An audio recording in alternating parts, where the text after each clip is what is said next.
Good afternoon and welcome to the Colonial Garden here in July in Williamsburg. It's a rather warmish day. So I'm Eve Ottmar, the journeyman supervisor of the Colonial Garden. I'm Teal Brooks, one of the apprentice gardeners. And so we spend our time year-round gardening in this garden. We represent a gentleman's pleasure garden. And what we do is we dress the clothes that they would have worn in the 18th century. We use the tools, techniques. We plant the plants of the time period. And I think Lane has some pictures for you that can show you our garden because we thought you would like to look at our garden and maybe not so much at us during this broadcast. So we're across the street from the Bruton Parish Church, right on Dog Street. And we do, because of our zone 7, we are quite warm. We do manage to grow even in the winter time. So we are here year round. So when you come visit us, January and February is okay. We're often asked, where does our food go? So we are actively growing. We do harvest, plant, and our food can go to the Foodways program, which is our partners in historic skills and trades and skills. So they cook food down at the Palace Garden. Their food would be correct for the governor the food that comes out of our garden would be correct for the governor's table. We also, the chefs at the inn also take our food, and that's served to our guests. And then this year we've been very fortunate to have abundance, and food has been going to our community. So the garden that we interpret here is a garden that would have belonged to a very wealthy household in Williamsburg in the 18th century. So someone who's really trying to impress their guests, show off to the rest of town. It represents a lot of luxury, a lot of money has gone into this, a lot of resources, a lot of labor. They're growing a lot of different types of things here. So there are plants in the garden that are just ornamental, just here to enjoy. You may, stroll around in the evenings here. There's kitchen vegetables, and you may find some of the same things growing in our garden that you would find on a farm that someone is growing more for subsistence. But there's also the available resources to grow things that are more luxury vegetables. So, for example, we grow asparagus here in our garden. That's something that's delightful for the few weeks you can harvest from it in the springtime, but then the rest of the year you have to keep that weeded, you have to keep it watered, you have to keep it maintained. So it's not your most practical use of space if you are interested in feeding a large number of people. The other type of plants that were grown out here are things that would be collected botanical specimens. So botany is a very big hobby amongst wealthy gentlemen in the time period. They're collecting plants from all over the world. So, we have a number of things out here that most Virginians would never have even seen before. So they're impressing you by having those. It's one of the largest trades of plant material in the time period. So things are even coming from the Americas back to Europe, where they're all the rage in English gardens. And it's not just being done in university settings. This is just hobby botanists who are very passionate about plants. They may be corresponding with their friends and trading seeds. So there's a number of things that we show in our garden. For example, our castor bean plant, which is often we get a lot of questions about just because it is so showy and so exotic. And I think we do have some footage of that for you. And this is an example. So that's something that you may see out here behind us even. So often we get asked who works the garden, and the answer today is there's 3 of us full-time gardeners who work this garden year-round. But in the 18th century, so we do have good information on gardeners here in town. So there are the professional gardeners who would be hired to come expressly to work at the gardens at William and Mary or the Palace. We also have the enslaved. And we do know that there are gardeners who are very skilled amongst the enslaved. And one comes from the Carter's Grove plantation, the Burwell family, and his name is James. And we know that he is hired to come and work at the Palace. There's also in the Virginia Gazette, gardeners will come from abroad looking for work, and they will advertise in the paper what are the kind of things that they know how to do. So they're looking to be hired by a gentleman in a very high-level garden. They might know how to espalier fruit, how to bring vegetables to their finest, how to blanch vegetables, and grow these more exotic vegetables. They usually say they can be found somewhere in a tavern while they're staying, and they're ready to be hired. And we did want to preemptively answer a question that we're sure many of you at home watching this have, which is it hot right now in Virginia? Yes, we're experiencing a bit of a heat wave. It's close to 100 degrees with an even higher heat index. But we thought we'd share with you just a brief article that is in the Virginia Gazette in 1766, referring to some gardeners in the heat. So on Saturday of the 9th of last month, Colonel Taylor's gardener, being very sensible of the intense heat, by way of experiment, put an egg on the freestone pedestal of a statue in the garden, which, in 4 hours, was sufficiently roasted, and he ate it. Though a fresh egg, it had a staleness of taste, otherwise did not differ from one roasted in the common way. And now we would be more than happy to answer some of your questions at home. So speaking of the heat, let's talk about the cold. And we have one question right now from Deedle, who wants to know, how are the foods put up for winter provisions? So for the winter, you would have been putting up all of your summer and summer harvest. So your root crops would be kept in cellars. A lot of food is pickled. With no refrigeration, pickling and drying is a very common occurrence. Corn would be stored, ground, kept in hogsheads on a farm. What else can you think of? They're drying, and then as far as, a lot of fruits are concerned, a lot of that's being turned into alcohol. So, peach brandy, and apples being turned into apple cider.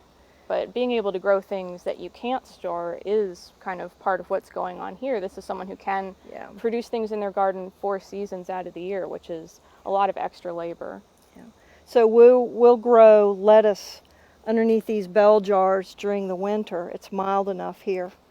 So not everyone is eating lettuce. That's a very high level kind of a vegetable.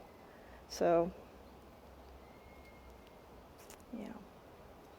What are gardeners doing in the winter? How are you carrying on with your work during the winter months? So we're keeping very busy. So we always say, oh, winter is coming. We have some time to, plan or study, and never ends up that way. So we are actually getting ready to, in August, as we get a very large piece of paper and we draw out the garden and we plan for what our garden is going to look like through the winter into the spring.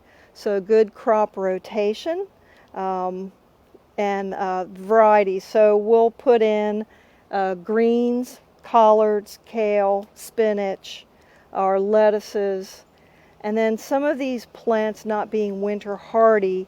Would you like to cover, like maybe talking about covering them and uncovering and winter hardy? Yeah, so for example, the bell jar that we have on the table is a tool that someone in a gentleman's garden is going to have access to these materials. This would not be produced locally here in Williamsburg. There is no glass production. This is being imported from England on a ship. So you really are showing off by having this just to produce something rather perishable like a lettuce. But we have fantastic lettuce, endive, other things. And then that's a good portion of our daily labor, is making sure that all of those things that we've covered at night, we then come around and uncover during the day, so they're getting fresh air, they're getting water. We can do that on this scale, and then we also can cover things with, mulch or straw if we're expecting a really cold spell.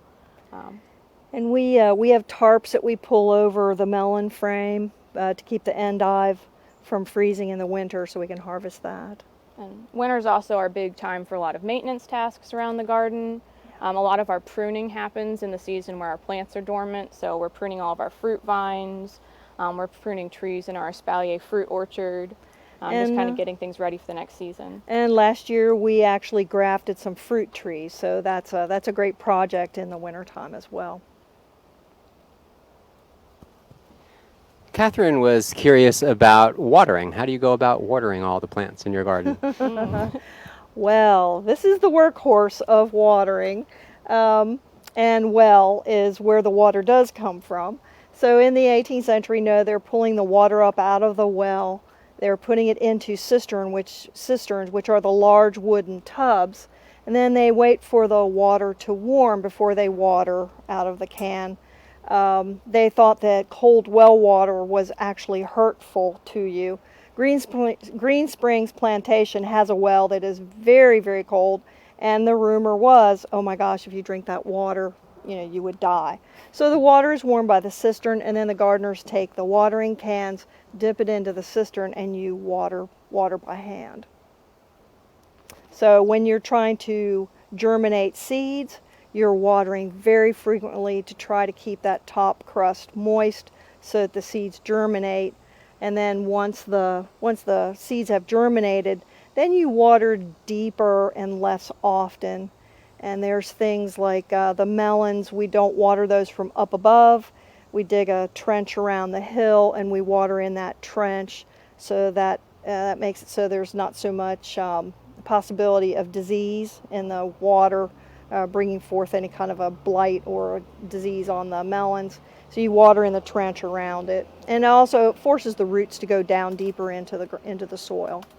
Yeah, on a hot day we can easily empty a 200-gallon cistern. Just run around with those watering cans. Yeah. And one of these watering cans holds a little bit more than two gallons. So a gallon is, 8 pounds? So, a little over 16 pounds is what you're lifting in one of these cans. No need for the gym. Yes. So thinking about the water the plants need, one thing plants don't need are pests. And Polly, age 6, was wondering how you kept pests and things like rabbits out of your garden. Oh, little Peter is visiting us and brought some friends. So we use barrier methods for keeping out rabbits. We use netting, which against the deer. When animals are hungry, there is not much you can do. But the barrier method has been the best. We go there last, but they'll eat our green beans down to nothing. They did wipe out our squash just recently. And we also sprinkle composted chicken manure, so sometimes the smells of those kind of things keep animals away. Also, blood meal will also keep various animals away. And there's less pressure for things like deer in the 18th century because of them being hunted already kind of out of this area. In our landscape today, with as much tree cover as we have, if you walk down Duke of Gloucester, there's all these mature shade trees, perfect homes for squirrels. That's just not here in the 18th century. It's very different. But there are still some threats. I think keeping loose pigs and hogs from coming into your garden. That's the gardener is the one that falls to make sure your garden is well paled in or well fenced in to keep larger animals out. Yes. So our viewers today are asking lots of questions to keep your minds in cooler weather. Karen was curious about early spring. Would you start things like tomatoes and peppers inside or in a cold frame? Were they using cold frames? So that's an excellent question, and should you come and visit us in February or March, you can see our hotbeds in action. So it is a pit that is dedicated, is brick lined and dedicated to adding. It has a frame that goes over the top of it, and I believe there were some pictures, those large frames that you saw with the slanted fronts. So we have glass windows that go over the top of those, and that pit being called, that whole thing being called a hotbed, the heat is provided by composted horse manure. So we go out, the process is a rather lengthy one, but we go out and into the field and we pick up fresh horse manure, and that is piled in our back work yard mixed with some long straw and sheep manure and hay from the sheep, and it will heat. After we've turned it once and has cooled slightly, we'll put it into that pit and where it will continue to compost. And once the temperature has come down ever so slightly, we'll put maybe about this much soil over the top of it, and then that is what you plant your seeds in. So the compost is below. This is a 3-foot deep pit. They're 2 by 10 feet short and wide. and then you put the windows on it. It'll heat once more, and then once that heat has come down, then it's safe to plant your seeds in there. And compost can reach 170, 180 degrees. We hit 140 and 50 pretty easily. Yeah, and that lets us get at least a month jump start on the season for things like tomatoes, which not a very common garden vegetable in the 18th century, but if you saw it, that would certainly be someone who's showing off those connections and knowledge of exotic plants. They haven't quite caught on as a food yet here in the English colonies, though that very quickly they become everyone's favorite garden vegetable. And then once the plants have been planted out from the hotbeds, we do make good use of that space just as a raised bed for growing things like melons or cucumbers, which we can also kind of get started in there just a little bit earlier than we would be able to out in the garden. And usually the first one is working by the second week of February, and the next one is probably closely followed maybe in about two weeks. The second one will be started up. So. Yeah. And our frost-free date here, we're kind of looking at mid-April to mid-November without frost in Zone 7. Now today you just plug in a grow mat, but back in the day manure was a great heat source. How would people know what to plant and when? Well, we know that there are, the seeds are being sold here in the stores. Ships inventories, just the mercantile system itself. Gardeners here in town, so Joseph Prentice does a garden calendar, and he lists all the various plants that he grows.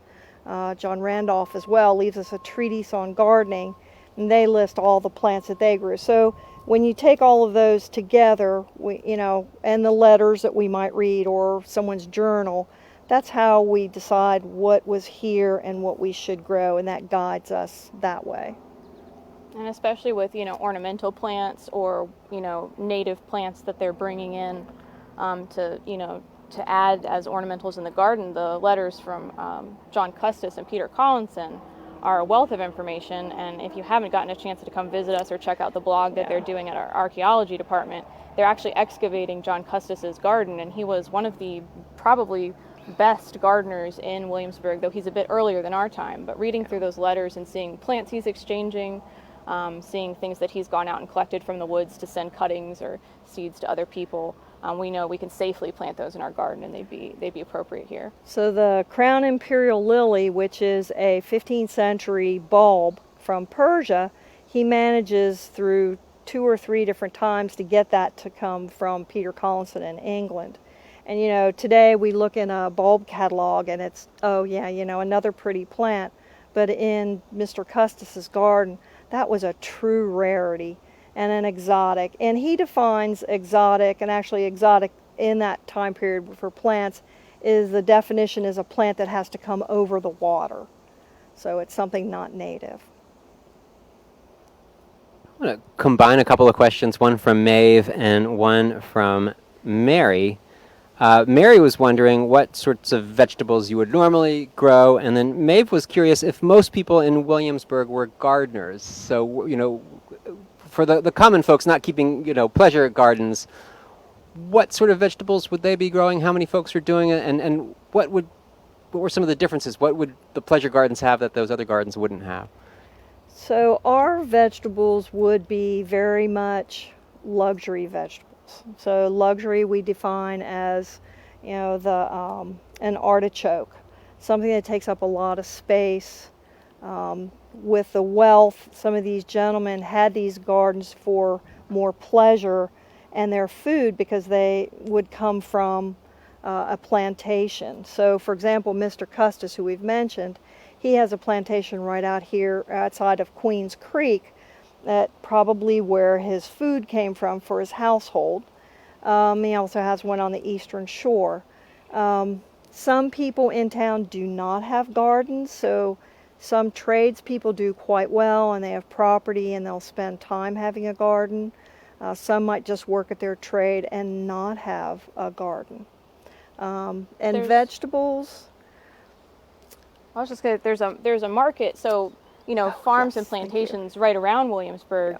each farm and plantation is going to have, either a large component of what they're already growing is food crops, or they're keeping a big kitchen garden, and they can bring that into town here. They know there's a demand for it locally. Even if someone, has the space and resources to keep a garden like this, they may not be relying on it exclusively for food. They may be hosting a large dinner party and need extras of something. So there is a market where food will be sold, vegetables as well as meat and bread, and that people have access to that. And then like the staple crops, people kind of, we already mentioned, like the things that you can root cellar.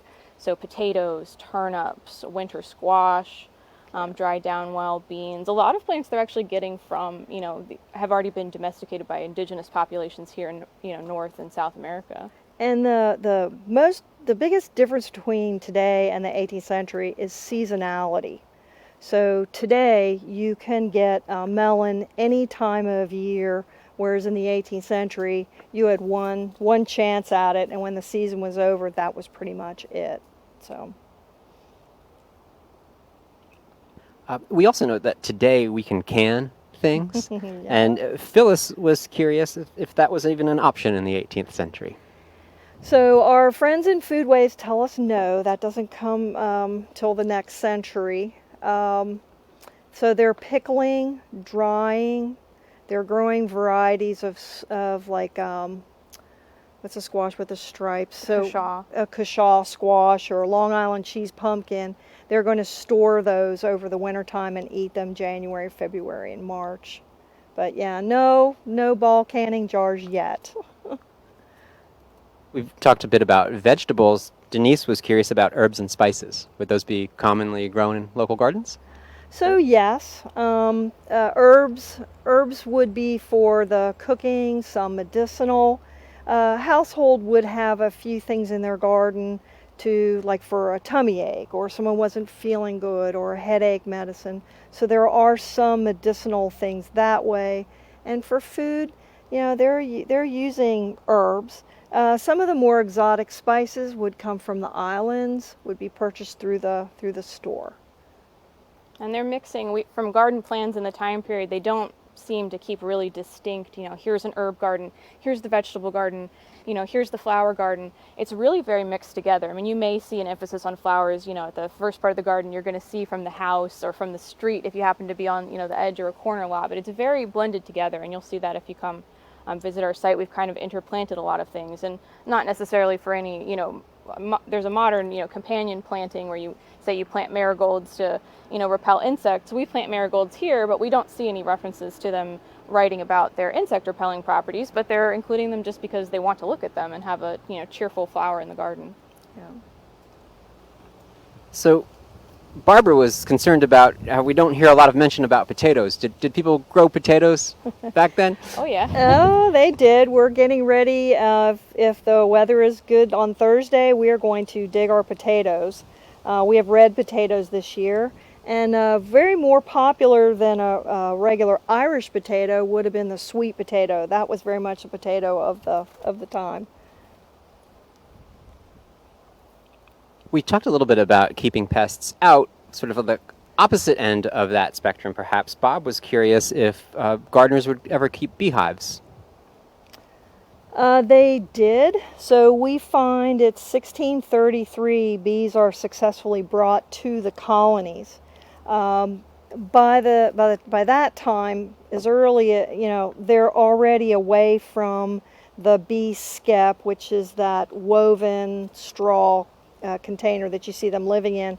They're already bringing them in boxes. So also a very southern tradition is they're growing them in a hollow tree trunk. So there's a tree that they favor in the south, and when it's hollow, they cut it into sections, maybe 2-3 feet tall. They put a top and a bottom and a little hole, and then they're kept in these small outdoor sheds with a roof over the top to keep them from rain and weather, and the bees are kept in there.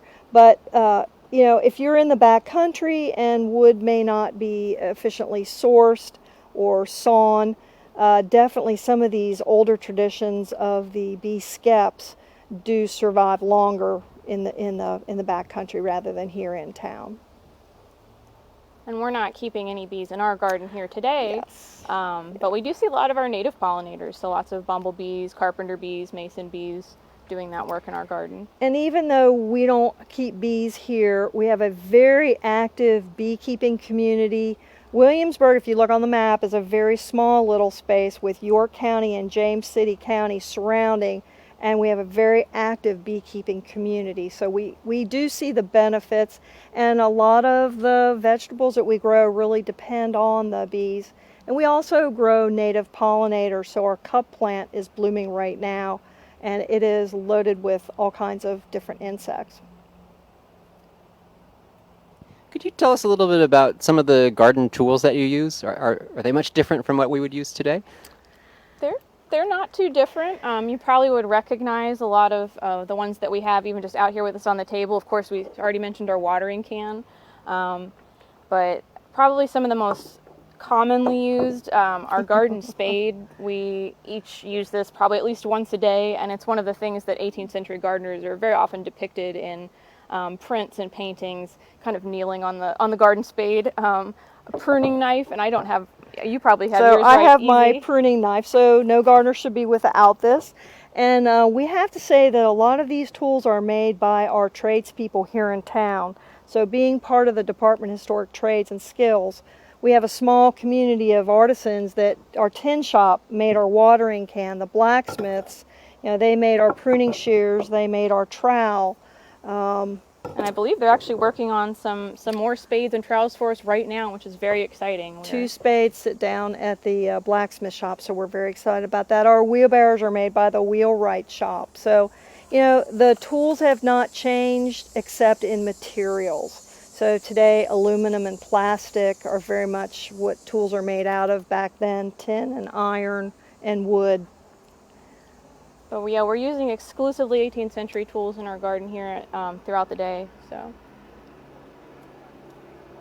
Time for one last question. We could kind of see some of your garden here in the background, and we saw some footage earlier.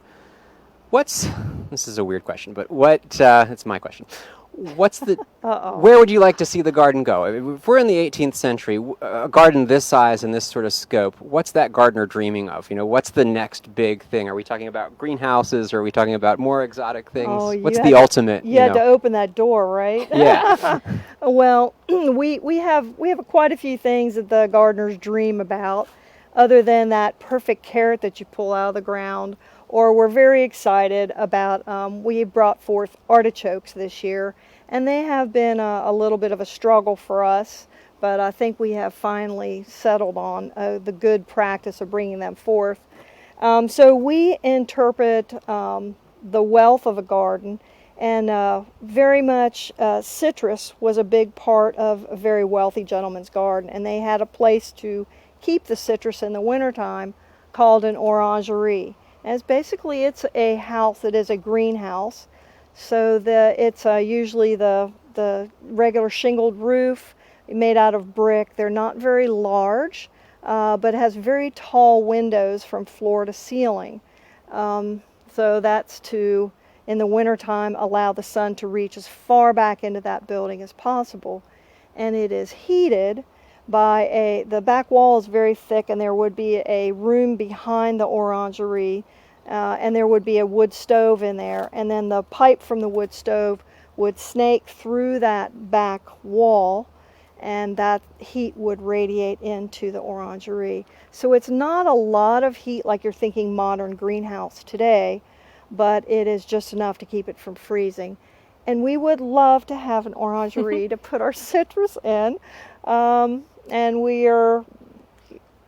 so there are 2 maps, since you've opened up that door, there are 2 maps that show the palace, the fruit garden, a very thick wall back there, or some sort of a building. And if you were to look at a classic English fruit garden or wall garden, a larger house or a palace, that is the correct location. So southern facing, so the sun comes up and sets. It's protected by the wall. The wall is where the flue is, and the gardeners' huts or bothy, and the rooms where the gardeners worked could have been behind that wall. So that would be the dream dream thing to have. But I think more gardening everywhere in town, more gardeners, more active gardening. I mean, we have a, very well-maintained gardens by our landscape department, but I think it'd always be fun to have more folks in costume, doing the historic interpretation side of gardening. And I think in this time of what is going on in the world, we really love to see the gardeners come and visit us and bring us pictures of their gardens and tell us what they're growing and compare what they're growing to what we're growing. And if there's some information we can share, we're always really pleased to talk with other gardeners. And we're also, anyone who wants to learn how to garden, we're always really helpful to, share what we know with others.